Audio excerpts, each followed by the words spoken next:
Welcome to Shreha design studio. So మనం ఇప్పుడు లావణ్య గారిది ఫ్యామిలీ అవుట్ఫిట్ చేస్తున్నాం కదండి, హల్దీ అవుట్ఫిట్ ఇది పాప కోసము. సో పాప కోసం క్రియేటివ్గా చేయాలనుకున్నాం. మొన్న పెయింటింగ్ వేసాను కదండి నేనే సెల్ఫ్గా. సో ఫైనల్లీ బ్లౌజ్ లుక్ ఇలా వచ్చింది చూసారా. ఇదంతా కూడా నేను మీకు పెయింటింగ్ వేసి ఒక వీడియో చూపించాను కదా. సో ఫస్ట్ అయితే పెయింటింగ్ వేసాను, తర్వాత ఫైనల్ లుక్ అయితే చాలా క్రియేటివ్గా చేయాలనుకున్నాను. సో ఫైనల్లీ నేను ఎలా అనుకున్నాను అలా వచ్చింది. ఇదంతా ఫ్లవర్స్ అంతా కూడా మన సన్ఫ్లవర్ అంతా మనకి పెయింటింగ్ కాన్సెప్ట్తో వచ్చింది. తర్వాత మగ్గం ఫినిషింగ్ చేసాము.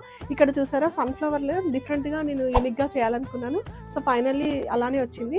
సో స్కర్ట్ అండ్ బ్లౌజ్ వచ్చేసి మనకి ఇలాంటి యూనిక్గా అనిపించింది చూడండి. డిజైన్ అయితే జ్యువెలరీ కూడా ప్రొవైడ్ చేస్తున్నాము. దీనికోసం డిఫరెంట్గా ఉంటుందనేసి మనము రెగ్యులర్గా ఫ్లవర్ కాన్సెప్ట్స్ కాకుండా ఇలాంటి జ్యువెలరీ అయితే నేను తీసుకున్నాను. చూడండి పర్ల్ బీటింగ్ ఇచ్చి ఇక్కడ విక్టోరియన్ ఫినిషింగ్తో చాలా నీట్గా ఉంటుందండి. పాప పెట్టుకున్నా కూడా చాలా ఎలిగెంట్గా ఉంటుంది. సో అందుకోసమని ఇలాంటి జ్యువెలరీ అయితే పేరప్ చేశాను. ఇలాంటి నేను కుర్తా సెట్ అయితే జనరల్గా మనం చాలా పెయింటింగ్ కాన్సెప్ట్తో చేసాం కదా. పాపకైతే ఇలా సన్ఫ్లవర్ కాన్సెప్ట్తో చేశాను.